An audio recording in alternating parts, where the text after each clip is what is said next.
Hi, good evening, ladies and gentlemen. Thank you for tuning in this evening to the Jamaican Diaspora UK Health and Wellbeing Arm. Tonight, I'm so happy to be talking about another health condition. So we're talking about diabetes this evening, and I am surrounded by great guests talking on this topic. We've got a GP, we have a specialist nurse, and also a patient advocate in regards to diabetes management. Tonight, I must say that the event is sponsored by Victoria Mutual, and we thank you for their continued support in regards to hosting these webcast series. So without further ado, I'd like to introduce my guests on the show this evening. We have Dr. Karen Hales-Lawrence, who's a GP. I'm going to ask you just to introduce yourself a little bit there for me, if you would, Dr. Hales-Lawrence. Okay, I'm Dr. Karen Hales-Lawrence. I'm a GP in Solihull in the UK, and I've got a special interest in diabetes care and diabetes management. And I will just be sharing with you some information to help those people who are living with diabetes to take a more active role in their care, and just basically to see what's possible if you actually engage with looking after yourselves, really. Fantastic. Thank you so much for introducing yourself there. And next up, we have our panelist, Angela Thomas, who's a nurse specialist. Please just introduce yourself if you would. Hi, thank you for inviting us tonight. My name is Angela Thomas. I work for Birmingham Community Healthcare Trust in the UK. And I'm an advanced diabetes specialist nurse with 17 years experience. With my day-to-day job, I lead on type 1 education, but I'm very passionate around diabetes awareness, especially in different communities. And again, just like Dr. Hales-Lawrence said tonight, we're going to be talking a lot more about the importance of self-management with diabetes, and that you can still live a very healthy life and a long life if you take control of your diabetes. Thank you so much. And last but not least, we have Tony Kelly, who is an integral part of the Jamaican Diaspora UK, and I'm sure would like to introduce himself as well. You take yourself off mute, Tony, there, please.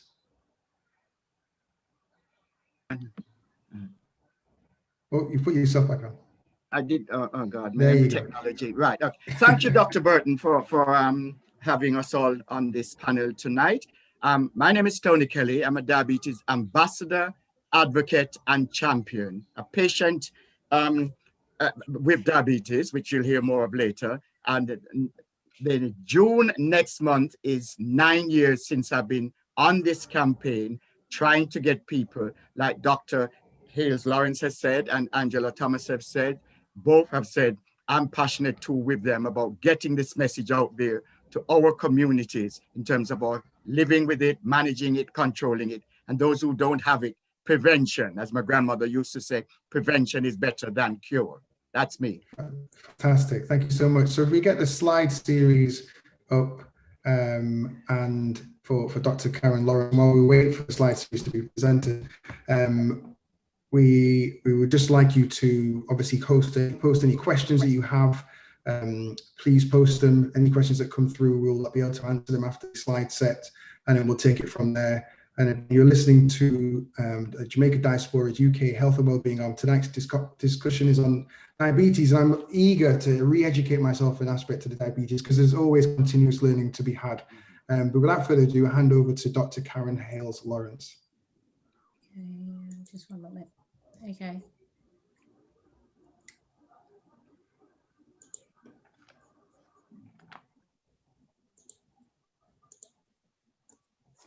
Okay, so this evening I've entitled my talk, "The Power is in Your Hands, Managing Type 2 Diabetes." So I've been a GP for 19 years, and when I first trained in diabetes and started talking to people who are living with diabetes, the information that I gave then was that diabetes was a chronic, lifelong condition, one that you, once you had the diagnosis, you were going to be living with it and the consequences for the rest of your life. And what we were saying to patients then was that with time, diabetes would just get worse. And the good thing is that over the years and with lots of research, we have found that this is so not the case. And we have found that with making changes and controlling diabetes, that people can live a very long, healthful life, even though they might have a diagnosis of diabetes, but also by making certain changes that you can actually reverse the diagnosis and put your diabetes in remission. So what I'll be sharing with you this evening is probably the best kept secret there is, really. So I'll be talking very little about medication, and I'll be talking about some of the things that you can actually do, things that you can actually implement in your life to actually reverse your diabetes. And this is why it's called The Power is in Your Hands, because it is truly in your hands. So first of all, what is type 2 diabetes? Well, type 2 diabetes occurs when your blood glucose goes high. So this happens when the body doesn't produce enough insulin, or the insulin that it produces is not effective. And I'll just go ahead and I'll explain those changes.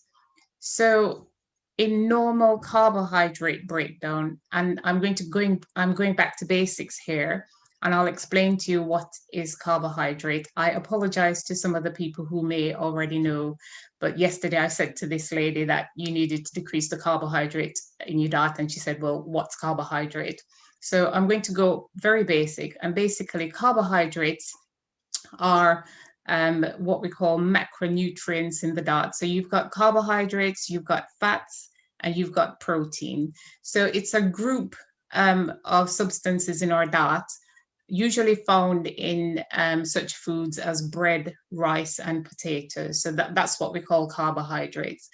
So in someone without diabetes, we eat carbohydrates.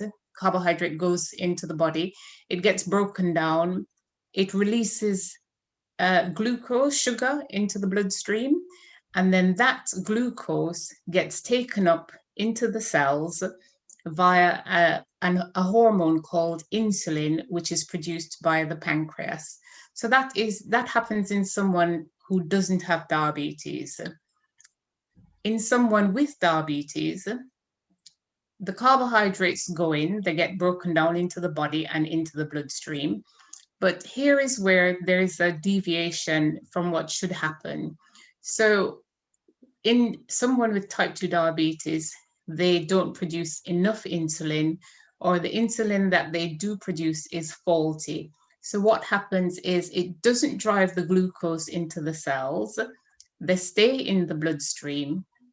You get high blood glucose circulating, and hence you end up with type 2 diabetes. So that's the background. That's type 2 diabetes in a very simple format. What are the symptoms of diabetes? Well, in early diabetes, you may have no symptoms at all. And that's the worrying thing, because there are lots of people who are walking around with very high blood sugars and they have no idea that they're diabetic.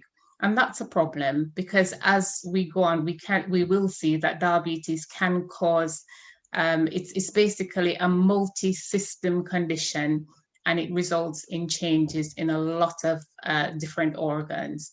So that's why it's important to know if you are diabetic. But the more common symptoms include frequency of passing urine. You might find that you're just excessively thirsty and drinking all the time. Fatigue is also a symptom of diabetes. And the reason why people get fatigued is, even though they've got these high blood sugars, the insulin can't drive the blood sugar into the cells to actually produce the energy. And so people end up feeling quite fatigued. As a result of not being able to utilize the glucose, people might find that they have sudden unintentional weight loss. They may find that they get cuts and wounds that fail to heal. It can also affect your eyesight, so you get blurring of your vision. People with high blood sugar also end up with conditions, infections such as throat, the genitals, and you can also find that you're excessively hungry as a result of being diabetic. So what are the health impact of diabetes? Well, first of all, it can affect small blood vessels. So it can affect the blood vessels in the eyes, in particular the blood vessels at the back of the eyes. It can cause these to go leaky and it can cause blindness. It can also affect the kidneys, so you get kidney damage and kidney failure, so-called diabetic nephropathy, big word, but it just means damage of the kidneys. It can damage nerves in general, diabetic neuropathy it's called. And, oh, sorry, I'll just go back a bit. And if you get damage of your nerves, then you end up with tingling, numbness and burning, particularly in the lower limbs. And some people just complain of lots of pain in the lower limbs. And this is because the high blood sugar actually damages the nerves in the lower limbs. The diabetes can also affect your large blood vessels, so particularly the blood vessels around the heart. You can get fatty deposits in these blood vessels, leading to blockage of the blood vessels, and it can result in a heart attack. Similarly, you can get fatty deposits around the large blood vessels in the brain. This cuts off the blood supply and leads to a stroke. The blood vessels in the lower limbs are also affected. You can get blockade of the arteries, and this can lead to pain on walking, which typically is relieved by rest. And also you get very poor blood supply to the skin of the legs. So you can get diabetic ulcers on the legs as a result. The other complications of diabetes include dementia. So people with diabetes are at risk of developing dementia, certain cancers such as breast cancer, cancer of the stomach, cancer of the bowel, the kidneys, and the lining of the womb. You can also see fatty changes occurring in the liver, which damage the liver. People living with diabetes are also at risk of certain infections, both bacterial and fungal infections, and other skin conditions such as fungal nail infections. And you can also see a skin condition called acanthosis nigricans. And what that is, it's a dark discoloration, typically on the neck of people who have diabetes or who are pre-diabetic. Diabetes can also affect men in terms of giving problems with erectile dysfunction, and in women, it's associated with polycystic ovaries. So diabetes can affect several different systems in the body, and that's why it's important to detect it and to control it. So how do we manage diabetes? So you'll be very surprised to know that today I'm not going to be talking much about medication at all. Medication is one of the things that we use to manage diabetes, but what I'm saying today, which I believe is one of the best kept secrets, is that with dietary and physical activity changes, you can get better control of your diabetes. So what is fueling the rise in type 2 diabetes? The research has shown that obesity is behind the rise in diabetes. So basically, as basically the entire world is getting fatter, and the data shows that if the trends persist, 1 in 3 people will be obese by 2034, and 1 in 10 persons will develop type 2 diabetes. So the answer to decreasing the incidence of diabetes actually lies in weight loss. If we can lose weight, then we can get better control of diabetes. So I'm going to introduce you to what I call some weighty terms, just to help you to understand a little bit more. So we talk about body mass index, and this index uses your height and weight to work out whether you're at a healthy weight. So a healthy weight would be a body mass index of 18.5 to 24.9. And if you're overweight, you've got a body mass index of 25 to 29.9. And if you're obese, your body mass index is 30 to 39.9. So basically, this is a calculation that if you put in your height and weight, it automatically calculates whether you're a healthy weight, whether you're overweight, or whether you're obese. It doesn't work in all cases, because if you're particularly muscular, then you might turn out to have a high body mass index, but you're not, you wouldn't be classed as overweight or obese. I want to introduce to you this concept of a personal fat threshold. And a personal fat threshold is a level at which an individual can no longer store fat under the skin. And why this is important is it actually explains why some overweight or obese people are not diabetic. So the idea behind the personal fat threshold is that if you exceed your personal fat threshold, then there's a possibility that you can become diabetic, because the fat is no longer stored under the skin, but it becomes stored in vital organs such as the liver and the pancreas. And once you start getting fat in your pancreas, it stops working very well. And then it interferes with the production of insulin. So the insulin that you produce is faulty or not enough, and that can lead to your becoming diabetic. So it explains why some overweight or obese people may not have diabetes, because they haven't exceeded the personal fat threshold. And I also want to introduce to you another concept called TOFI, which is thin on the outside and fat on the inside. And this explains why some seemingly normal weight individuals are diabetic. So on the outside, they don't look overweight or obese, but they have diabetes. And that's because they're thin on the outside, but they have fat that has become deposited in the liver and pancreas. And then that affects the insulin that they produce. And that's why some seemingly normal looking individuals are diabetic.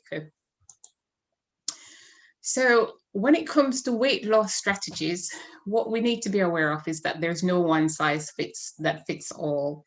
It has to be individualized and tailored to that individual. So I'll be talking to you about some strategies that you could consider to help you to lose weight. And it might be that you've got to experiment to find something that suits you, because definitely there is no one advice that is going to suit everyone. The concept of eat less and moving more is often not very helpful advice. And that's because lots of people will tell you, well, I do that all the time, but it doesn't result in any meaningful weight loss. So basically what we've got to do is to find strategies that actually work for people, that are individualized, that suits their lifestyle, and that they're able to put into their everyday living. And to lose weight isn't easy, we recognize that, and it often involves both mental and physical engagement. When we talk of weight loss strategies, what we need to find is something that's sustainable. So a lot of people tell me that it's easy to lose weight, but the hard thing is to actually sustain the weight loss. So what we've got to do is look at strategies that we can sustain, that we can build into our lifestyle. And that's the only way that we're going to get weight loss that is long-term. So we're talking about long-term weight loss here. We're not talking about making changes, losing a little bit of weight, and then going back to how your lifestyle before you lost the weight, because then the weight will just come back. So you've got to implement something that you can maintain for life. So when we look at sustainable lifestyle changes, we're talking about dietary changes and activity changes. The objective of dietary changes is actually to reduce energy dense, nutrient poor processed food in the diet. And I'll explain a bit about what I mean by that. So what we're trying to do is to reduce processed carbohydrates. So remember I said the carbohydrates were like the bread, the rice, the pasta. So what we're trying to do is to reduce white bread, white rice, white pasta, and to reduce other sugars in the diet as well. We can also effect weight loss, by choosing foods of lower glycemic index. So the glycemic index of food is the ability of that particular food to raise blood glucose. So if you're looking at foods with lower glycemic index, foods such as whole grain bread, oats, and fruits such as apple and strawberries, and vegetables such as carrot, broccoli, cauliflower, starchy vegetables such as sweet potatoes. These foods have a lower glycemic index, which means they're less likely to raise your blood sugars. And if they're less likely to raise your blood sugars, then they're less likely to produce lots of insulin and less likely to cause you to put on lots of weight. So that's the idea behind choosing foods with lower glycemic index. The other dietary strategy that you could try to lose weight is just having smaller portions. So if you normally have a large dinner plate, then cutting it down to a smaller dinner plate and not piling it high, but just having enough food that plate will hold is one of the strategies that you could implement to try and lose weight. I've put in a low-calorie diet here, not because it's necessarily a sustainable way of living. So a low-calorie diet basically is one in which you eat about 700 to 800 calories per day. So it would be very difficult to maintain a low-calorie diet, but definitely individuals who have a lot of weight to lose could try this for about 12 weeks to kickstart the weight loss. And then once they have managed to lose some weight, then they could consider going on to some other dietary strategy, whether they wanted to try a low carbohydrate diet or to choose foods of low glycemic index, or another strategy that could be helpful in terms of weight loss is intermittent fasting. Now, I know people, especially diabetics, tend to think that they can't fast, but actually fasting can be a very effective way of losing weight. So I've put some numbers here, and basically the 18-4 fast simply represents your fasting, so not having any food. You can have like water or tea without milk and sugar, or something like coffee without milk and sugar. So you can have fluids without sugar during the 18 hours of fasting, and then in the 4 hours you would eat normally. And the time period that you fast can be altered, changed. So some people might say, well, it's actually not possible for me to fast for 18 hours. But a 12-hour fast might be something that you could do. And it's something that some people probably already do, because if your last meal is at 8 o'clock in the evening and then you don't eat again until 8 in the morning, you're already fasting for 12 hours. So with the 12-12 fast, you're fasting for 12 hours, and then you've got a 12-hour window during which you eat. In the 16-8 fast, you're fasting for 16 hours, and then you've got an 8-hour window that you eat. And the idea of fasting is when you're not eating, your body is actively using up the glucose that is floating around your body. So the idea is if you use up that glucose, then you will tend to lose weight. There's another method of eating called the 5-2 diet. Some people might have heard of this. And that's where you eat normally for 5 days. And then on 2 days, you restrict your calories to around 500 to 600 calories for the entire day. And if that is done repeatedly, then research shows that it does help with weight loss. So these are just some of the dietary strategies that could be tried. As I say, remember, it's not one diet that fits all, and sometimes you've got to experiment to find what works for you. I should mention a caution in terms of the dietary strategies. If you decide to try any dietary strategies, it's best to seek medical advice before starting. And that's because if you're already on medication, particularly medications that has the ability to decrease your blood sugars, if you start a diet, you may need to alter your medication to prevent complications such as hypoglycemia, and that's where the blood sugar goes very low. So please have a chat with your healthcare professionals before you start any diet. So this is just a diabetes nutritional placemat, and it just shows the portion of the different food groups that is ideal for someone living with diabetes. So ideally, you want to have more vegetables, half the plate with vegetables, quarter with protein, and a quarter with starch. So this just gives you some idea about portion sizes. In terms of activity changes, we're looking at physical, moderate intensity physical activity for about 30 minutes, 3 to 5 times per day. And I haven't specified which activity because I think that should be left up to the individual. So it could be walking, it could be doing household chores, it could be using the stairs, gardening, running, swimming, cycling, weight training, but you've got to decide which activity is right for you and also right for your ability. So we're talking about any activity basically, but just get moving is what I'd suggest. And just try to sit less and just basically any activity that you can use to use up the excess energy is what we suggest. And why is physical activity important? So one, it helps with weight loss. And it has been shown that if you lose as little as 1 to 9 pounds, this can have a very positive effect on blood sugar.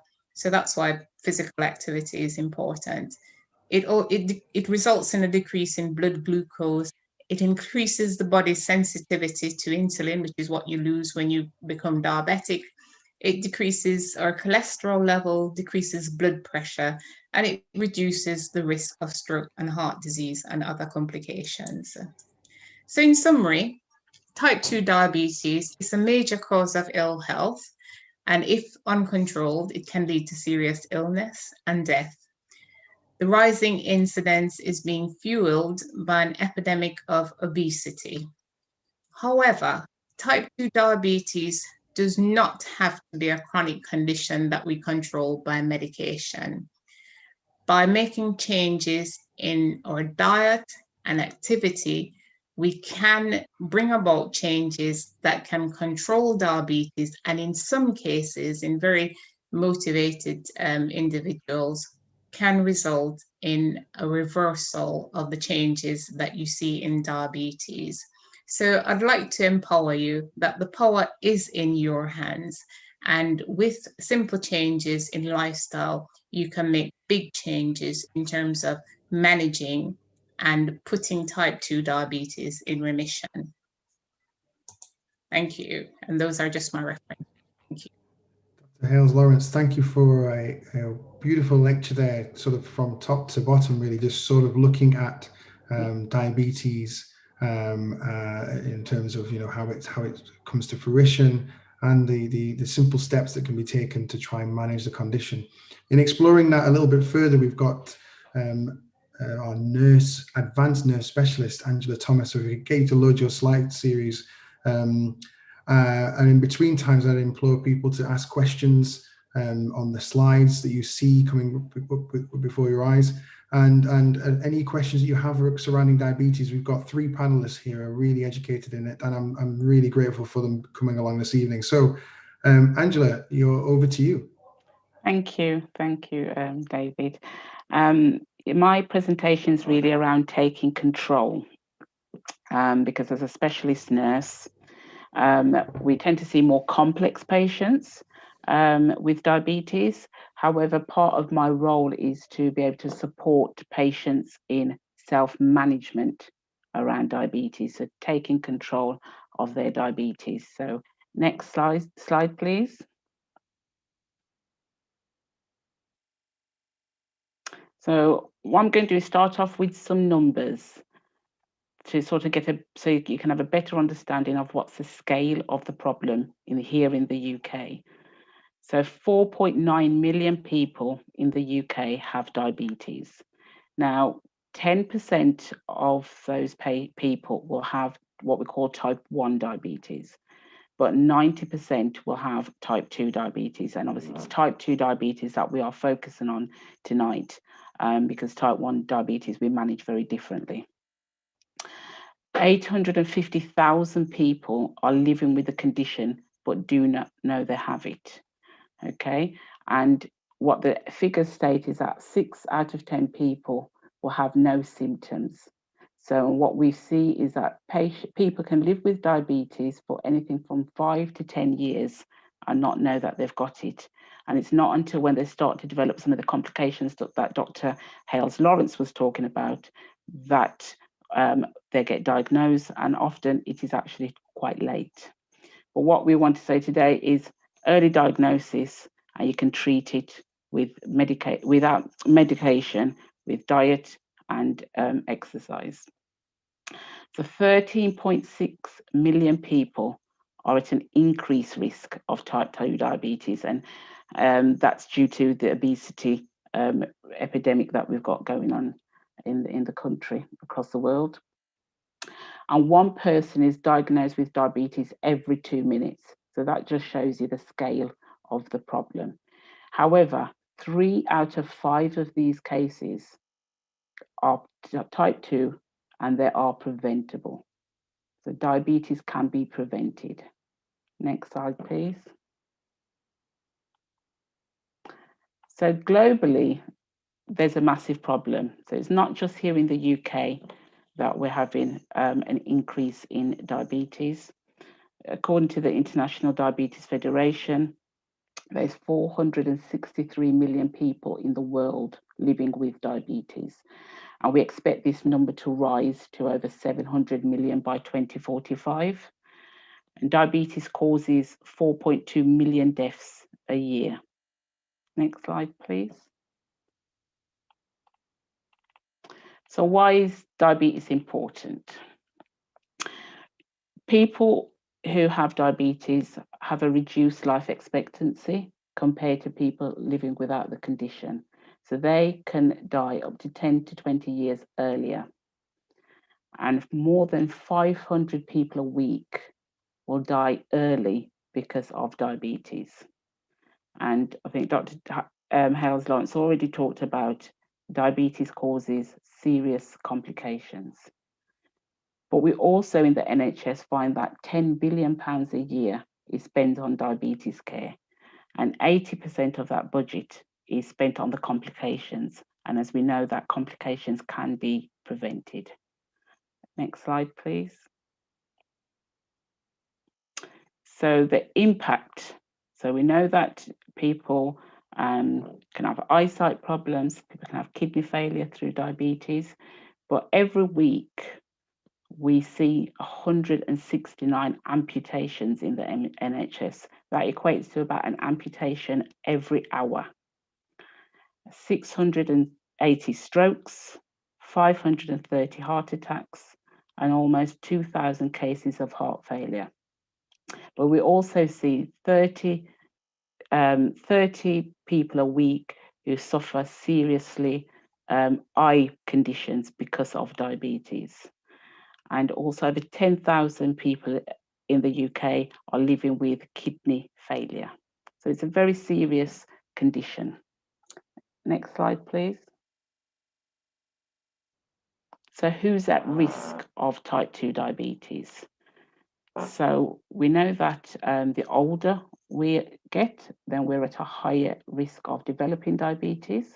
However, what we find in the Afro-Caribbean communities and Asian community, that we develop diabetes up to 10 years earlier than in the white population. If you have high blood pressure, or if a history of heart attack or strokes, you have a higher risk of developing type 2 diabetes. Also, if you've got a close family member, so we know there's a very strong genetic link with type 2 diabetes. If you have something what we call pre-diabetes, so this is where the blood glucose levels are higher than normal, but not high enough to be in the diabetes range. This can be reversed. However, if you do nothing about it, then that can lead to type 2 diabetes. And sometimes women who get diabetes in pregnancy, once they've had the baby, the diabetes can go away, but then later in life, they can develop type 2 diabetes if they don't make any lifestyle changes. Next slide, please. And I think Karen already talked about obesity. So we also look at not just the BMI, but we also look at waist circumference.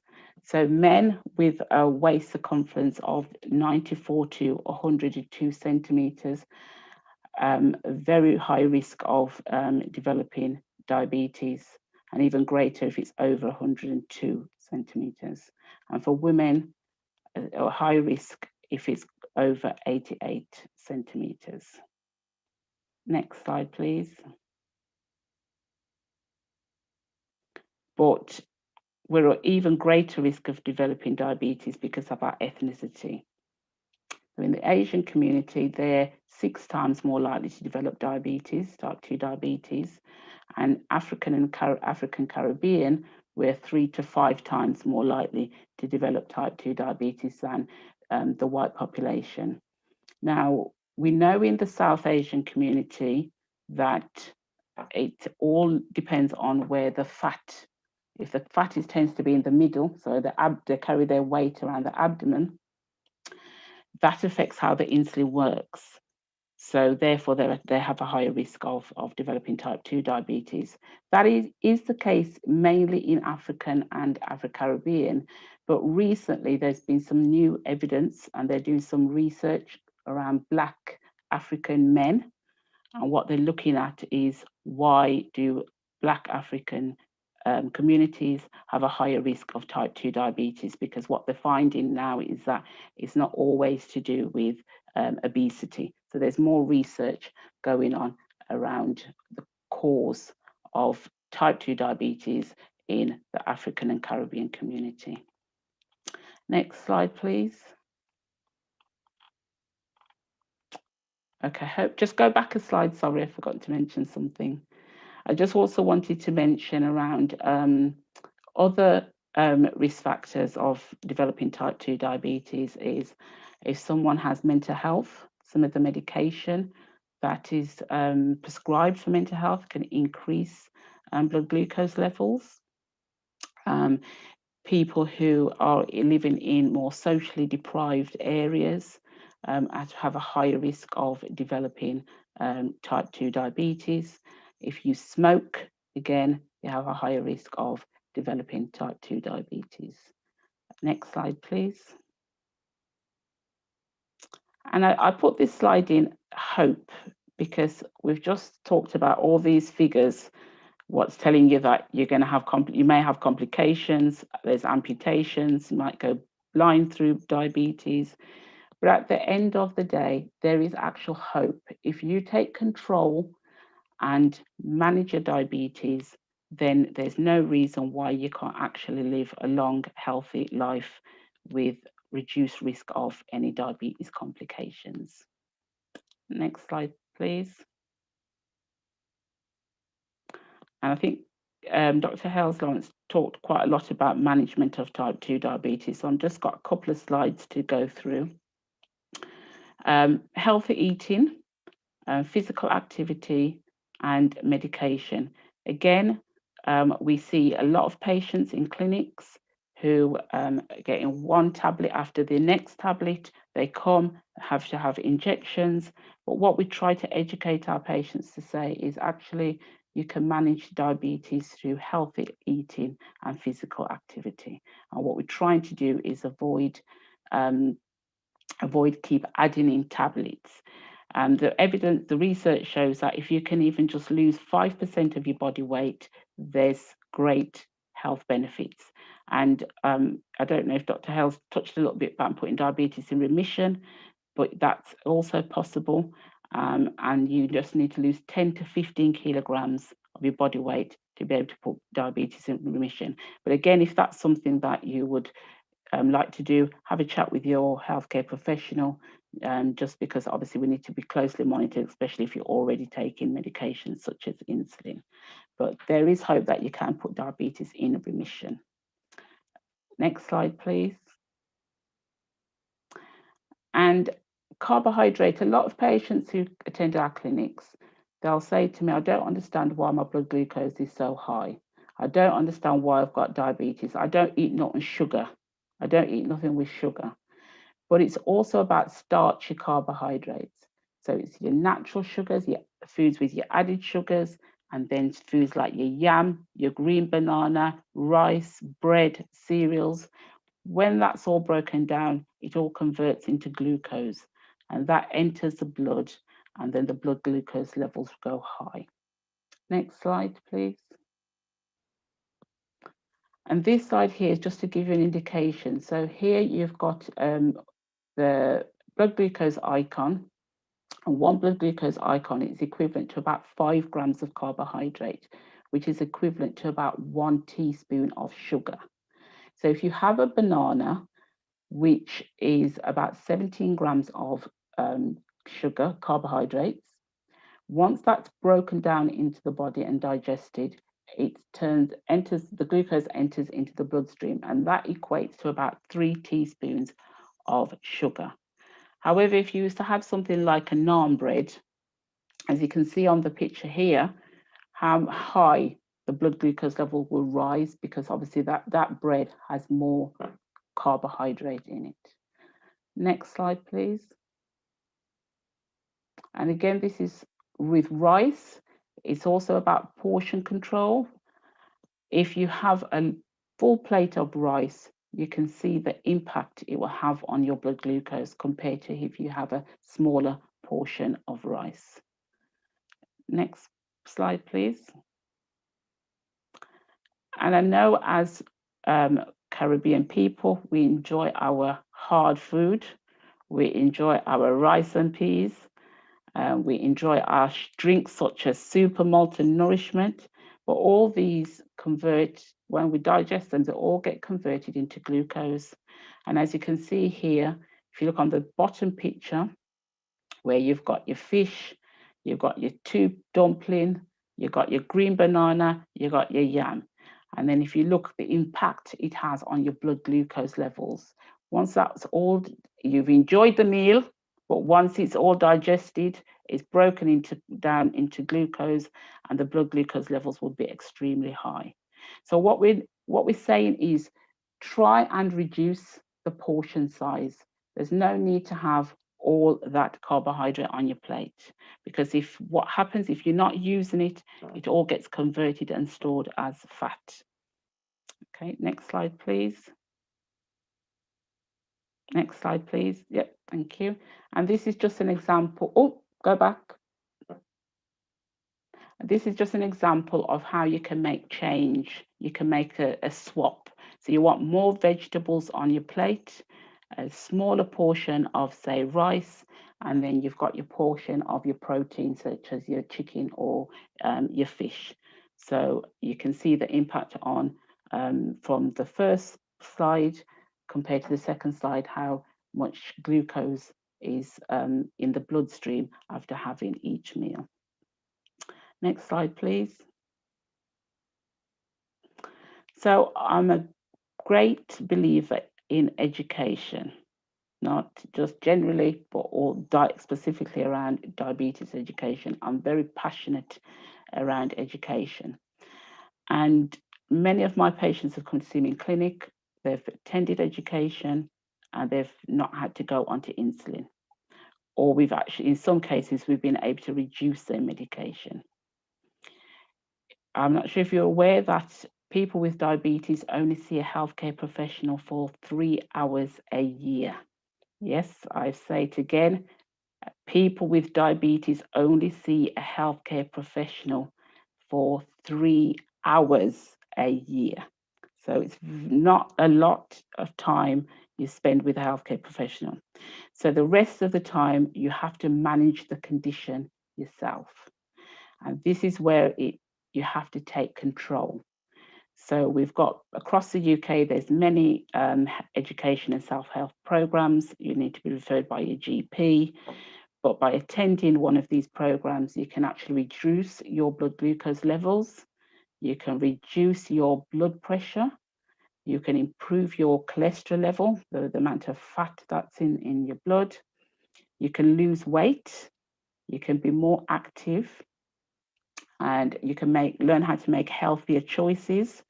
And they go in a lot more in detail around the different choices around dietary choices and dietary approaches. You can actually reduce your prescribed medication by attending these courses, and you can improve the quality of your life. So education is so important. Knowledge is power. You get the skills to be able to manage your diabetes. Next slide, please. And it's also important to know what care to expect. So it's not just important to be aware of what food do I eat and how much exercise do I need to take to be able to improve my diabetes. Early detection of any complications is vital, because if we can pick anything up early, if we can detect complications early, we can treat them. So it's important to know what care to expect. So it's important to go for your blood pressure checks, have your blood glucose check, something what we call a HbA1c, to see how well your diabetes is controlled. Have your cholesterol check, your foot check, eye screening once a year. You need to have your eye screening. Have your kidneys checked. Have some advice around diet and lifestyle. If you need to see a specialist, then you can have a referral or can ask for a referral to a diabetes specialist. Have any support with any sexual problems. Have your flu jab if you wish. If you smoke and you need support with stop smoking, then get some advice around that and a referral. And if you're planning a baby, then it's important to have specialist care before planning the baby. So this is all important to help you manage your diabetes. Next slide, please. So the key messages are that diabetes is a serious condition, and it can cause complications, and it can even lead to death. However, if you see your healthcare professional, have your health checks to support you with managing your diabetes, take control of your diabetes, there's no reason why you can't live a long and healthy life without complications. Or if you already have complications, without complications getting any worse. Type 2 diabetes can be managed successfully without medication by making lifestyle changes. Next slide, please. And here it just puts a few useful resources. So you can log on to the Expert Health website and have a look at their education program. The Diabetes UK, there's a wealth of information around diabetes on their website. There's also some information around the research that they're doing at King's Hospital around Black Africans and diabetes. There's a Desmond program's website, again, very similar to Expert Health website. And this book, World Foods, there's Carbs and Cals, which this book got lots of photos of carbohydrates for West Indian, Caribbean food, rice and peas, yam, cornmeal porridge, and it will tell you how much glucose and carbohydrates are in those meals. So it's a great book to help you if you're trying to reduce your carbohydrate portions. Next slide, please. I think that's it. I think it's just my references. Yeah, that's my references. So yeah. Thank you so much, Angela Thomas, advanced nurse specialist there in the field of diabetes, giving us insight into management of diabetes. And you'll notice something by listening to us this evening. I know we've been going on for now 50 minutes now, but you notice something. We've actually not mentioned the M word, any form of medication, because the success to this all starts from the inner person trying to basically take care of their inner health. While we wait for the slide set for Mr. Tony Kelly to come up, I invite people to ask further questions. I see the questions are pouring in, so we'll definitely get to them at the end of Tony's discussion about his patient perspective. Tony Kelly, the floor is yours. I'm on now, right? Yep, we can hear you. From beginning. Hi, everybody. I'm coming in from a diabetes patient perspective. So those who probably joined late, my name is Tony Kelly. And as I said, I'm going to be talking from a patient point of view. You've heard from Dr. Karen Hales Lawrence as a GP. You've heard from Angela Thomas as a diabetes specialist nurse. And now you're hearing it from a patient. That's me. So I actually am a volunteer with the National Health Service Birmingham and Solihull Clinical Commissioning Group as a diabetes strategic patient partner. And other than that, I'm also a diabetes ambassador and advocate. Now, my health disclaimer, I am not a healthcare professional. So unlike Dr. Hales Lawrence or Angela, I come from a layperson's perspective. That's a little picture of me as a little 4 or 5 year old boy, because I was born in Britain, but grew up in Jamaica. So there's that little cheeky grin there. People say I still look the same, and I'm not so sure about that. But I've had type 2 diabetes for the last 17 years. It's a condition, and I always refer to it as a condition as opposed to a disease, which runs in my family. So it's hereditary. It's in the DNA, it's part of the metabolism or part of the gene structure. And I was diagnosed, as I said, 17 years ago. My wife noticed the 4 key symptoms: T for tired, T for toilet, T for thirsty, and T for thinner. So I was getting up 18 years ago, 3-4 times during the night as a man to go to the toilet and losing out on my beauty sleep. And my wife would say, something's wrong with you. But I want the men in particular, and then the wives and spouses to hear this. Men don't do doctors. Men are not in touch with their emotions. Most men are not in touch with their feelings. I was one of those men, suffering in silence like the ostrich, the largest bird on the planet, which buries its head in the sand at the first sign of danger. So we've got to encourage our men folk to get through the doors of the Dr. Hales Lawrence's surgery and Angela Thomas's clinic and so on. Men need to get in touch and enable and empower them. So that was me 17 years ago. But then I did a talk 9 years ago, this month coming up June, at Wolverhampton, which at the time was the diabetes capital of Britain. Somebody asked me to come and talk about diabetes there because they knew I had the condition. I'd never been in a public arena to talk about the condition. And Diabetes UK were there and they said, come over to Macedonia and help us, meaning, gosh, you've got the gift of the gab, you can talk, you're living with the condition, you're managing it, because I've had it for 17 years. And I want you to hear this loud and clear.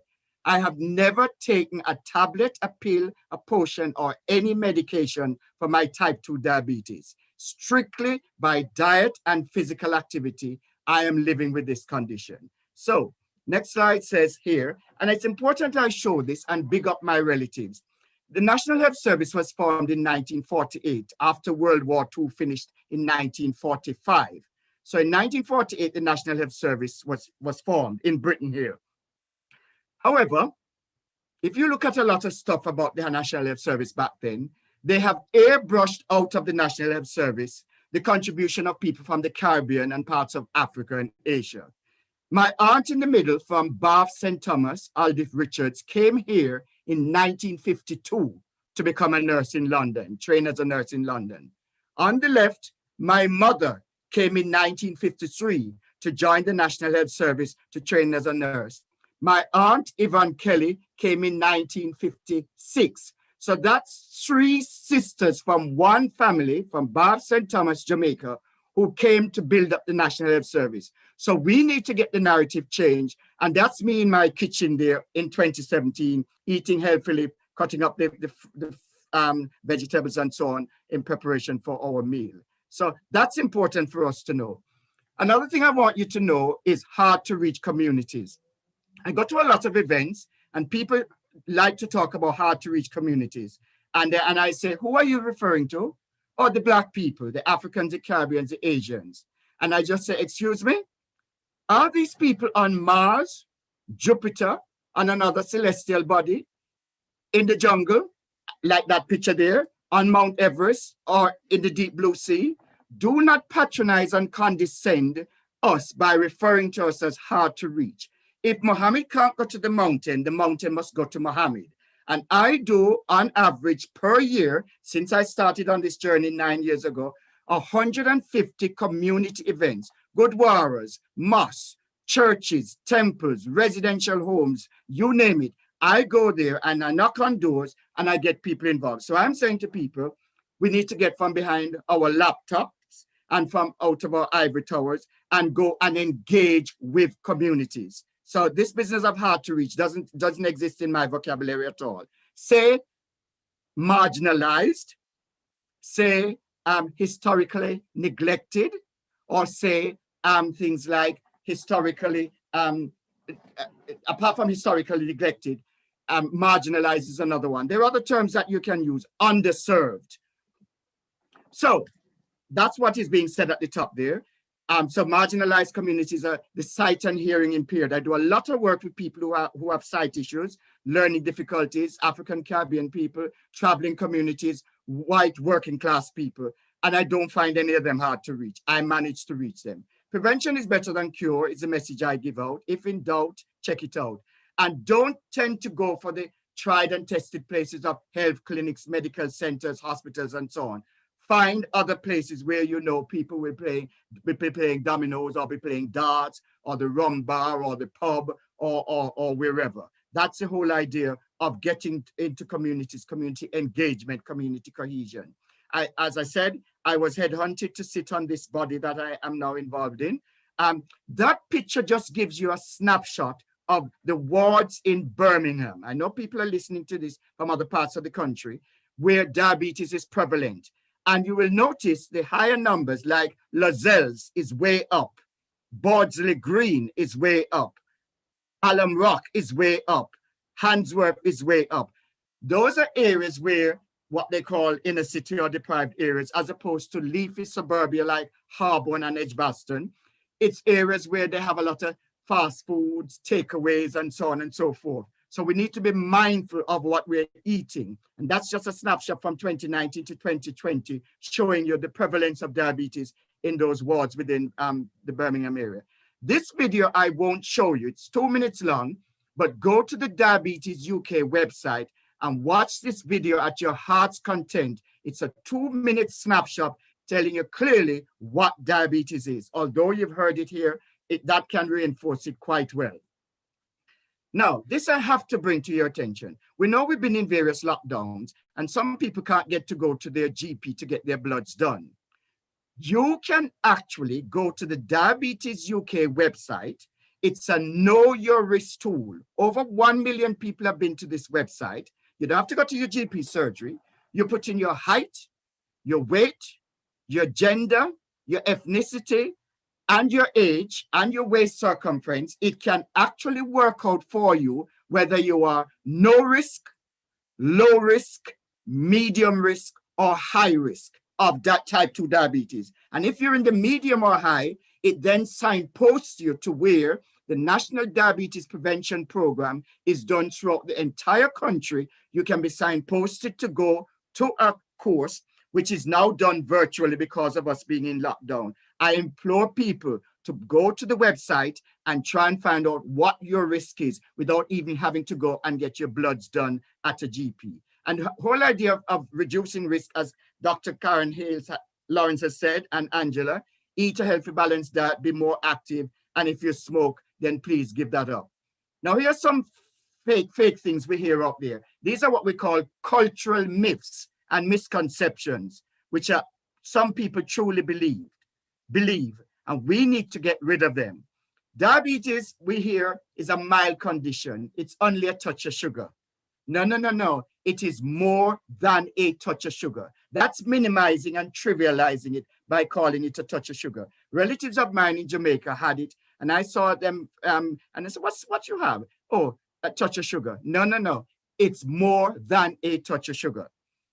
Another myth we have to dispel: diabetes, it's God's will. The Holy Bible or the Quran say we're going to get it. So that's the justification. So, okay, it's the will of it's in the lap of the gods. No, it's in the lap of you yourself. You need to take personal responsibility to prevent yourself getting it. And don't come with no religious arguments about Bible and Quran to anybody.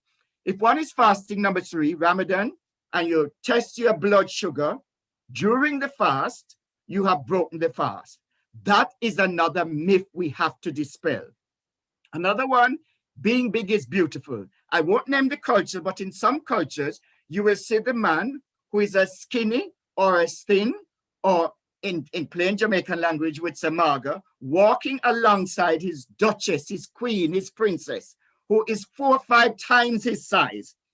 And he thinks, oh yes, I've conquered. Look who, and some men and some cultures actually fatten up their women, and that is a recipe for disaster. Less is more, big is not beautiful. Only people who are overweight or obese, and both my 2 previous speakers have touched on this, can develop diabetes. That is a myth we have to dispel. People who are of an average weight or slim, or I go back to my Jamaican vernacular, mager, can also develop this medical condition. So we got to get that out of here. That is only fat people or obese or overweight people. Now, a lot of people, and this has been said by both the speakers before, firmly believe that if I cut down on all the sugar consumption, then I'll be fine. All carbohydrates, or what we call when we were back at school doing general science or biology, starchy food breaks down into your body into glucose or sugar. Same thing. So we need to be mindful of that. People, especially in their 50s, 60s, and 70s, when I do my training events out there, they suffer from blurred vision.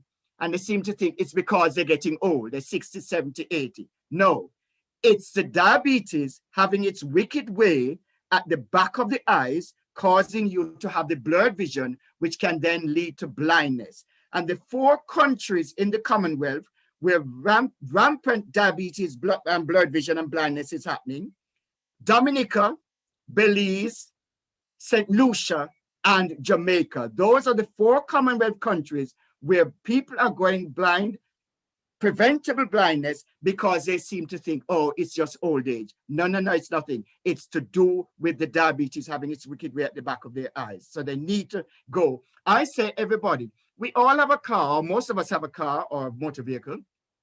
We go and get our health checks done. Beg your pardon, we go and get our car, I should say, MOT tested here in Britain once a year. Now, your car is a piece of junk or a piece of metal. Your body, given to you by Jah, Jehovah, Allah, whoever you worship, is a far more important thing than the car. So you need to go and get your health checks. And this is where I come back into the issue of men suffering in silence and not wanting to go and see and wait until it's way too late. We need to get our men folk out there. Some do's and don'ts. Avoid using the word exercise if you can, please. We're talking about physical activity, because when I go out there in the communities and do these active events, in the earlier days, I used to say, exercise, and people, somebody in their wheelchair or disabled, say, Mr. Kelly or Tony, are you expecting me to get up and do exercise? It's physical activity, gardening, cleaning the windows, just line dancing, jogging, You take whatever is your fancy, using baked beans or bottles, plastic bottles, and just doing this. That's physical activity you are doing. So all those things mentioned there, you'll see them: fast-paced walking, badminton, gardening, jogging. Every single one of those that I do up there, the only thing that I do, although I grew up in Jamaica surrounded by the Caribbean Sea, I can't swim to save my life. That's the only physical activity listed there that I don't do. All the rest I do. I go to a Zumba class every week. Sometimes I'm the one, as we say in Jamaica, dege man in a Zumba class with 28 women. And I say, well, I'm the rose amongst these thorns. That's I am there because I want to keep healthy and keep all the complications alluded to at bay. Pro-social modeling. I have to lead by example. I couldn't be 30 stone in front of somebody and saying, oh, by the way, I think you need to lose some weight. Because I would turn around to the person and say, well, last did you look at yourself in the mirror? So it's a pro-social modeling, leading by example. People who are doing this stuff need to of themselves be of a particular weight, I would suggest, so that it encourages the people who they're trying to get across that to. Seek out religious places, as I said earlier, mosque, gurdwaras. And when you go, don't ask for the imam or the priest or the vicar, because they're so busy preparing their sermon or their lecture or so on. Find out whoever is doing the part of the health and well-being group and check them out. They're the ones to go for. Cut out terms, medical terms, jargon, and acronyms. I don't use jargon. I don't use medical terms. I don't use acronyms. It makes some people, especially in the medical profession, feel important. For instance, they like to say impaired glucose regulation. What they're saying to you is that you're pre-diabetes or borderline. Now, the average person will understand when you say pre-diabetes or borderline. And then another one we hear about is digital or diabetes retinopathy screening. It's big, long words. Just say eye screening. You're screening the eyes. People will understand that better. Some of the taboos: observe body language. Where if somebody comes into your surgery or wherever, and the body language is such that you think, oh, they're not wanting to engage with me. You need to check culturally, why is it they're not engaging with me? Is this person literate? Are they able to understand what you're saying? Are you speaking in such a way that they're grasping what? So you need to understand these things. I get a lot in my classes that I do up there, my session. I forgot my glasses, my reading glasses. Now I know the signs when somebody says that. Sadly, the person, and this is a cultural thing, might be unable to read or write, but that's their way. So I don't embarrass them. I read what's on the screen instead of saying, well, you have to do this quiz. So the 4 T's: tired, toilet, thirsty, thinner, 4 T's, plus slow healing of cuts and wounds and blurred vision. As was said earlier by my 2 other guests, sometimes there are no symptoms at all, but then we have the complications of the strokes, the blindness, the heart attacks, the kidney failure, lower limb amputations, and premature or early death. What we would say in Jamaica, gone too soon. So we need to be mindful of that as well. Black people are 2 to 4 times more likely than white people to develop type 2 diabetes, and at age 25 as opposed to age 40. It's part of it in being in the DNA, the genetics, the metabolism, but also to do with the sedentary or couch potato or sit on our proverbial lifestyle. We need to get up and do things. And you will notice there, train drivers, lorry drivers, bus drivers, and taxi drivers all have a higher rate of diabetes. Why? Because they are sitting down in their job for too long, and then when they get home, all they do is just fall in front of the television and sleep, and they don't really do any physical activity. This year, believe it or not, is the 100th year that insulin was discovered by Sir Frederick Banting in his lab in Canada. Now, we have a hormone called the pancreas. The pancreas makes insulin. It is situated literally behind the stomach area. It's a 6-inch gland. And if we have a lot of fat around here, as my 2 speakers before said, it is preventing the pancreas from doing what it should do naturally. So we need to get rid of this puppy fat around here, if you have too much of it, so that the insulin can do its job. So this is the 100th year, as I said. In the earlier days, it was not as good as it is now, but we've moved on. It's synthetic, it's artificial insulin. And for type 1s, without insulin, they will die. You have to survive with insulin. And of course, there are lots of people with insulin, type 2, who have to take insulin. Gender differences. Most women are versed in accepting going to their GPs, health problems to go and seek help. Men are the complete opposite. They suffer in silence, pride. As I say, I was one of those men for 8 years. I never went to a GP, surgery, a doctor, but now I go. That's what it's about. Men are in denial and bury their head in the sand, as I said. It's this thing of being macho, being manly. Oh, I don't want to go burden the doctor or the health clinic or the nurse with my issues. So encourage men to speak, encourage them. The same happens with other issues that they have. They need to be able to do that. I have to throw this in there. William Shakespeare's Prince Hamlet said, to be or not to be. I would add, to be or not to be vaccinated. That's the area we're in at the moment. Vaccinations are a personal choice or client self-determination. I know there might be anti-vaxxers listening onto this. People are resistant or hesitant or doubtful. I've had type 2 diabetes for 17 years. I have the winter flu jab every single year, and it has never done me any harm. Myself and my wife had the COVID-19, both vaccines, and we felt lethargic just for one day, and then after that, we're right as rain. It's about building up our immune system. We as Black people need to, if your immune system is compromised, then you might be suffering or getting more issues to do with COVID and the coronavirus. But that's an issue which you have to take on board. Those are the comorbidities that one hears of. They're all listed there. I won't go through them. But we must never lose sight, what's in red, of the following: systemic structural racism, health and racial disparities and inequalities. Those coming to the fore. And COVID-19 has certainly brought that to the fore, okay? I won't discuss my personal experiences now. Time won't allow. I'm going to end with 2 slides. This is saying, for a fair selection, everybody has to take the same exam. Please climb that tree. Now, the only person or the only animal there that can climb that tree would be the monkey. The bird might be able to fly up, but certainly the others can't. So this is where equity, equality, and liberation come into it. With equality, they're watching the football game or the grounders or the basketball game, they're all on the same level. And the little boy, he can't see the game at all. Equity is slightly different. So they're all on the level playing field. Equity is when the tallest chap doesn't need a stool.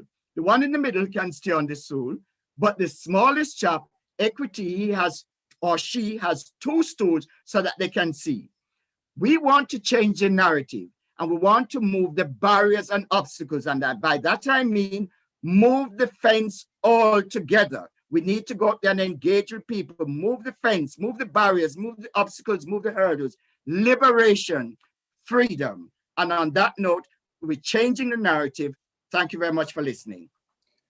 Tony, Kelly, thank you very much. Before I thank you even more, I'd like everybody to get up and just start moving around because, essentially, we've been sat down for about 90 minutes we now. have been sitting down for a long time. We need to just move around. Yes.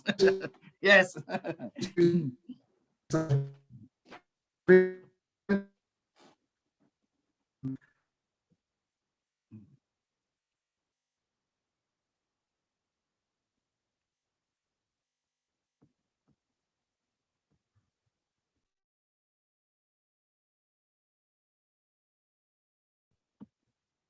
Has your screen frozen, David?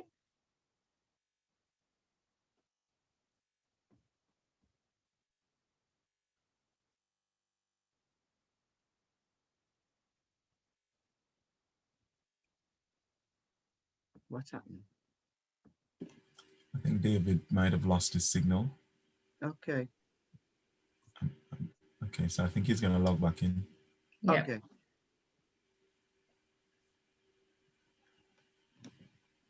While we're waiting on David, I can just put a question to the panel. So there's a question here from Rose Thompson. She was asking why some people who are not overweight develop diabetes. I think we may have touched on that before. I don't know if anyone wants to just expand on that in terms of why someone who looks physically slim in nature still is able to have diabetes? Yeah, so I touched on that in my talk, and I explained. So this is a concept called TOFI, where people are thin on the outside but fat on the inside. So it often has to do with individuals developing fat on the inside, in the liver, around the pancreas, and then that interferes with how the insulin works. And that's why some people, they might look thin on the outside, but they're fat on the inside, and then that goes on to cause them to have high blood sugars and develop diabetes. So. Thank you very much for filling that in there. I think obviously I must have lost a little bit of connection there, so I do apologize for that. I got obviously far too excited about the discussions that we had this evening. So a couple of questions that came in, I wanted just to go through in relation to type 1 and type 2 diabetes. First one was about type 2 diabetes. Is it really related just to young people? And then the second part of the question was, can type 2 diabetes be cured? So was that, sorry, can you repeat the first one? Was that type 1? Yeah, type 1, basically whether type 1 diabetes is purely related to younger persons, and whether type 2 diabetes can be cured. Well, with regards to type 1 diabetes, what we're seeing now is that people can get type 1 diabetes at any age. So historically, we used to say it is in type 1 diabetes in children and young adults, but you can be at any age and develop type 1 diabetes. It's just that the body, the pancreas completely stops producing insulin. And unfortunately, that can happen at any age. Yeah, so type 1 diabetes is characterized by a total lack of insulin. And it used to be thought that it's mainly young people who had type 1 diabetes, but you can find older individuals where the pancreas just stops working completely. So they have no insulin at all. And those people, though they're older, need to be treated by insulin as first-line medication. And the second part of the question? The second part was about, is there a cure? If you watch the diabetes 2-minute video on diabetes.org.uk, it clearly states, voiced over by Philip Schofield, it clearly states there is no known cure for diabetes. We need to get, so please don't send off for potions or to the quack or the fake or the phony person who will lead you to believe they can cure it. As has been said by Dr. Hales Lawrence and Angela Thomas, you can go into remission. You can go into remission, or some people used to call it reverse that, but now the word used is remission. There is still no known cure for this medical condition. We need to get that across. Fantastic. Thank you very much for summarizing there. So I guess the question is probably for Tony mostly here. What are the warning signs that your blood sugar levels are either too low or too high? And are there any? You can go either hypo or hyper. Either one. Either one, and Dr. Hales Lawrence will elaborate on this more, as will Angela, but either one might mean that you need to have something sweet to drink in order to bring it back up. There's several signs here in terms of you start trembling, you have the shakes also, but fortunately for me, I don't have any of these at all, because I do everything so perfectly that none of these come my way. But let the doctor, the medicals, go into more detail in that. Yeah. Do you want me to answer, Dr. Hales? Answer, the hypo. So with regards to hypo or hyperglycemia, when the blood glucose levels have gone too low, it's very unlikely you'll get a hypo in probably Tony's situation, because he's not on any medication. So hypos normally happen due to if you're on medication like insulin or certain tablets, you're more at risk of having a hypo. And some of the signs and symptoms of hypo is sweating, shaking, feeling really hungry, tingling of the lips, your legs feel like they're jelly, just generally feeling unwell. And that's some of the common signs and symptoms of hypo. And what you would need to do in that situation is we always say to check the blood glucose, because some of the signs of low can be similar to high. So it's always important to check the blood glucose level. And then you would need to treat it with something, what we call rapid acting glucose. So that can be something like orange juice, Coca-Cola, or the dextrose tablets that you can buy over the counter. And then check the blood glucose again after 15 minutes to make sure it's come up to a safe level. So hypo is when the blood glucose is less than 4. Okay, so it'll be under 4 when you check it. And then once you've treated it, then normally we say have something to eat. So whether it's your meal, or it could be a piece of fruit, and that just helps keep the blood glucose level up, maintain that blood glucose. But it's also very important then to think, why did I have the hypo? So there's many reasons why you might have a hypo. It could be too much medication. It could be that you've not had enough carbohydrates to eat, but taking your insulin, for example. It could be alcohol. It could be the hot weather.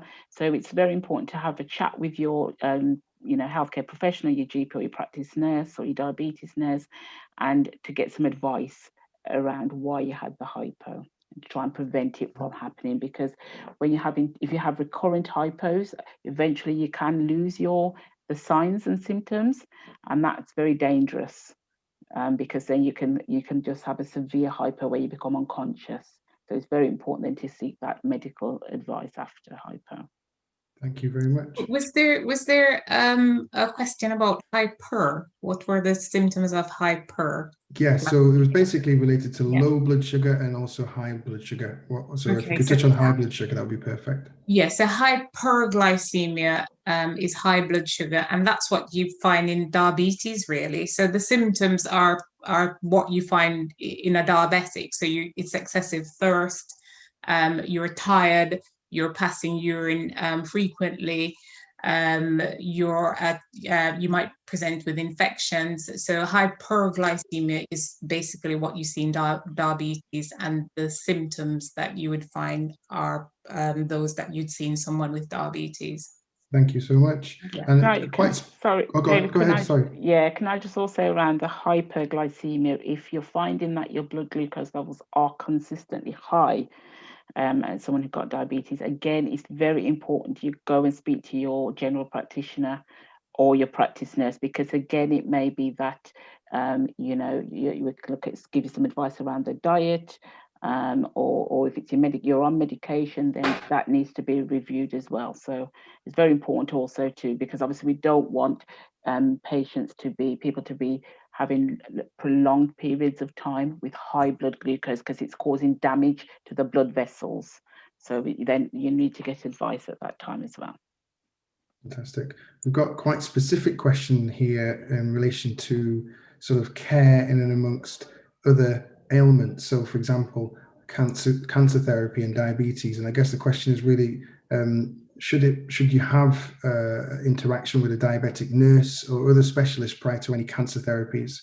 And I'll just add another kind of scenario where we know that steroids can sometimes increase blood sugar levels and obviously affect diabetes. And I guess there's a question whether diet itself will be helpful in that regard. So it's a two-part question. So what was the first part? The first part was relation to other ailments, so like cancer therapy, and whether or not essentially diabetes specialist nurses should be involved prior to any cancer therapy. Yes, and I would say that a diabetes specialist nurse should be involved in any so whether it be cancer treatment or surgery, the better control you've got, then the better the outcome for that individual is what I'd say. So definitely there should be some involvement from, especially if the individual is on medication, and that medication can potentially have an impact on causing hypos, then definitely you should involve a diabetic specialist nurse, I'd say, yes. And Sorry, do you want to? No. Yeah, I was just going to say, I do agree as well that, you know, we would recommend you being referred to a specialist, diabetes specialist, because again, we may need to adapt the medication if you're on medication for your diabetes, because depending on the type of treatment for the cancer, sometimes it can actually cause a high blood glucose when you go and have your chemo therapy. If you have chemotherapy, some of the treatments, it can cause high blood glucose. So for that period of time, you may need a change in your medication. Okay. So yes, you need that support from the specialist team. So I think what we're saying there is we are really empowering our patients who have diabetes to sort of ask those questions and around their treatments for any of those kind of ailments, and also to make sure through the resources that we've talked about this evening to put themselves in the center of that management of their diabetes, essentially, which is fantastic. I think there was a question related to sort of the dietary advice. So Angela, you touched on a couple of resources, but I just wondered if there are any other kind of cookbooks or health groups that we could advocate that people launch into if they have a diabetes diagnosis, but even if you don't have a diabetes diagnosis, because this is all preventative, isn't it? So any resources that people would like to, that the panelists would like to sort of talk about this evening that you'd like to touch on? Yeah, I mean, diabetes, if you go onto Diabetes website, Diabetes UK website, they have got a guide for Africa and Caribbean, and there's some great tips in there, and there are some recipes in there as well. But if you're very keen to know a bit more about the carbohydrate in the different foods, as I said, I would really recommend the World Food Book, and there's also a sister book to that called Carbs and Cows. Because it gives you a lot of advice around weight loss as well, if you're interested in weight loss. And a lot of the foods that traditionally we eat as Caribbean people, African, even Asian, are in that World Food Book as well. There's lots of cookbooks as well, so you can go online, and Diabetes UK have a shop that there's lots of cookbooks as well that you can look and purchase. I don't know if Tony does any when you do your talks, anything around diet. Yeah, I do give out the booklets which are specifically for the Asian community with recipes in it, specifically for the African Caribbean community with recipes in it. And as you rightly said, Angela, going onto the diabetes.org.uk website itself, there are lots of recipes there. I grew up not even knowing how to boil egg or boil water, but now I'm able to do all of that stuff because it's about learning, empowering. And in my day of growing up back in Jamaica, we were told boys mustn't be in the kitchen. Now that's gone out of, some of the best chefs are men, we need to remember that. I'm going to get into the that side of things. There's 2 women and 2 men on this side, so we're all about equality here. But what I will say is it's opened a nice segue into sort of diet, and some questions coming in from Elaine Murdoch. How does sugar-free food and drink affect the blood sugar? Well, sugar-free, it's all about looking at the bigger picture. So you may get some foods which say sugar-free on them, but have they got carbohydrates? So it's looking at that umbrella of carbohydrate foods, not just concentrating on that. There's no, there's reduced sugar in this item. And that's a problem. I think sometimes we're focusing on that. There's sugar in that food, but it's also, does that food contain starchy carbohydrate or other added fruits? And remember, you've got natural sugar, foods which got natural sugar as well, so they will all affect the blood glucose levels.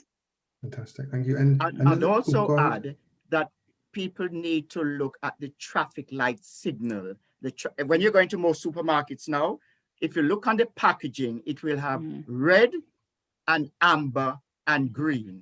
If you have things with the more greens on the label, as opposed to it having a lot of reds, you're going into good territory. We do that as a matter of course. If you have lots of reds, now and again, we have a nice little treat, but it's going for the the green, the ambers, more than the reds. Use that as your traffic light signal when you go to do your weekly shopping in supermarkets.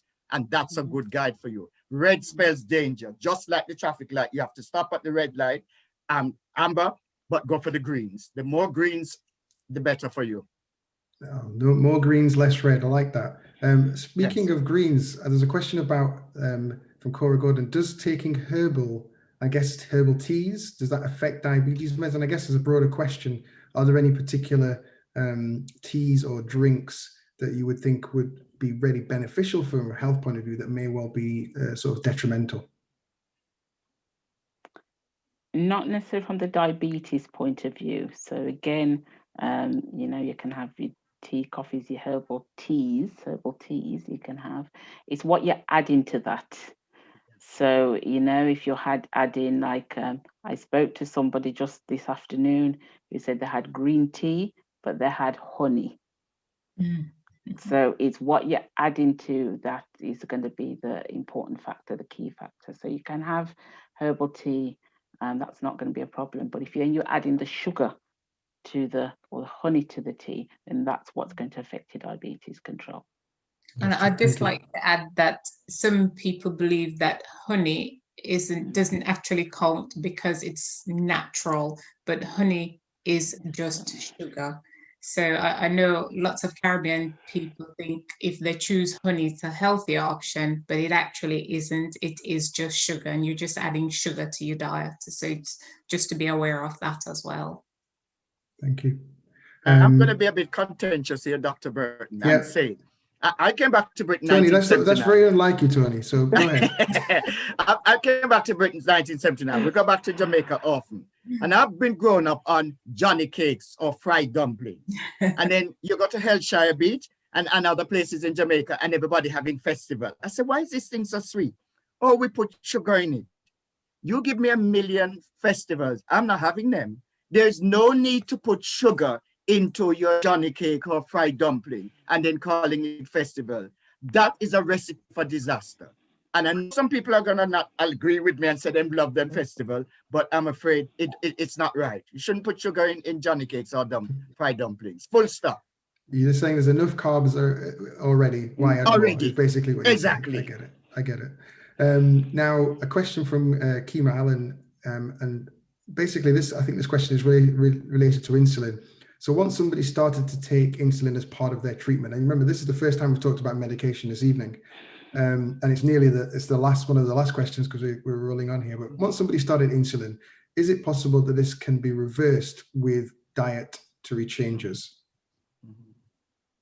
And I can see you're all nodding there, for the answer being yes. Yes, you can. So, we employ medication where we feel it's necessary as practitioners. But the first and foremost thing that we've really focused in on tonight is that the power really does lay in the hands of the person who has this particular condition of diabetes, because you can change your destiny just through simple changes to your lifestyle, simple management to your weight. I won't use the E word because I know Tony's now looking at me, the exercise word. I'll use the words of just simple getting up and going and physical activity. Those things are a testament to trying to manage diabetes. And I think that answers that particular question. And there's another, I think we've talked about food. People are getting a bit peckish. Go on, sorry, Angela. I was just going to say about the insulin question is just remember the importance, though, of if this person did want to look at trying to come off the insulin, they need to do that with medical support, just because of as their weight will come down and they're on the same dose of insulin, there's a high risk, then they'll go to hyperglycemia. So they would need to have that medical support. So that's most definitely. And we are in a part of the world that affords us the luxury of having that support for free. And I know we've touched on it, but I'm going to make a point of saying, look, we've got the eye screening service that's there for patients free of charge. Just recently, I had a patient who came to my practice, loss of vision in one eye, and hadn't been seen in a diabetic screening service for 2 years and had signs of diabetes in the other eye. It's sad to see that, because you were in a state where you can have your foot checks, you can have your blood sugar levels analyzed all for free, whereas that not a luxury that's afforded to people in the countries that Tony alluded to earlier, the Belizes, the Jamaicas, where you have sight loss. And so I implore people to work with practitioners, but the focus is on your health, and you have to have that focus. I think people are getting a bit peckish because we're still talking about food here. Is sugar cane okay? And then in relation to that is, I guess, coconut sugar. What sugars are okay? And I think I know the answer to this, but Yes. Yeah. Any sugars that are particularly okay, or what's the answer? You want to take that one, Angela? Yeah, you want me to take that one? Yes, go ahead. Yeah. I mean, sugar is sugar. Sugar is sugar. So if you're going to have sugar, whether it be cane sugar, coconut sugar, it will have an impact on your blood glucose level. Yeah. Thank you so much. I can see we are 7 minutes over time. We've had close to over an hour and a half of discussion about diabetes, and we could discuss more, I'm sure.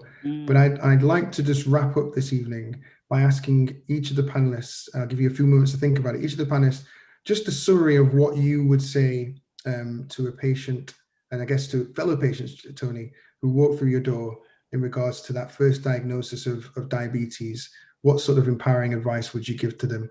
And before I get you to answer that, I'd just like to thank our sponsors, Victoria Mutual, for supporting and continuing to support this event. Without your help, it's really difficult for us to promote, to have this foundation to sort of go on and to promote health topics in the community. You've heard tonight, we've had guest speakers, Angela Thomas, Dr. Karen Hales-Lawrence, and Mr. Tony Kelly talk about diabetes quite passionately. And I think it's been really, I'm really thankful for them to have come on the show. But before we wrap up, if you could give me a minute, just a closing minute of that scenario. We'll start with Angela Thomas, as you're the stage. Okay. So what I would say, if someone is newly diagnosed with diabetes, it's so important to manage it, take control of it from day one. Because there's a lot of evidence that if you do, then you can live longer and you can live free from complications. So it's about managing it from the time of diagnosis. And as I said before, education. It is so important because you're the one got to live with it. Even though as healthcare professionals will see you, you are living with the condition, so you have to understand, have the skills and the knowledge how to manage it, to take that control. Thank you. And Dr. Karen Hales-Lawrence? Yeah, so, like Angela, I would just say knowledge is power. And giving someone the diagnosis of diabetes, I think what I'd say to them is that it is a condition that they have control over. So basically, they can decide the outcome. And if they actually put into place the advice that we've given throughout this talk, they can actually avoid developing complications. If they're motivated and empowered enough, they can put the diabetes in remission. So I think the first diagnosis is the point to actually get in and give the most important advice as to how people can take control of their condition and prevent the complications and live a normal, healthy life with that diagnosis. Thank you so much. And Tony, over to you. Mine is threefold. One is there are diabetes support groups out there. You shouldn't be suffering, if you want, for want of a better word, or trying to manage it all on your own. Angela clearly said you only spend approximately 3 hours with your doctor or the medical team. Try and join a support group. That's number one. Also try and join diabetes.org.uk because they send you a quarterly Balance magazine, and they have chat rooms and sites where you can go and ask questions. And also, finally, me bigging up myself here, we have champions, ambassadors like me. I am Tony Kelly, diabetes@hotmail.com.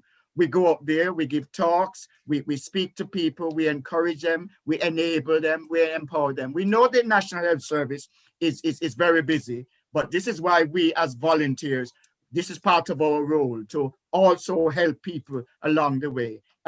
It's a condition you can live with. I have done quite successfully for 17 years. And I implore people, please don't suffer in silence. Go and seek the help that is needed.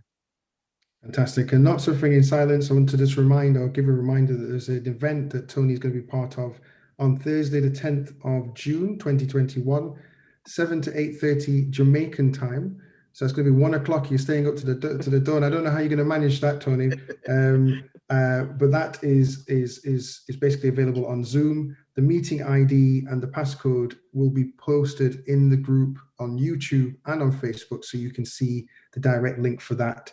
And it's a presentation on diabetes awareness by Tony Kelly. So please attend that if you can in the early hours of the morning on the 10th of June.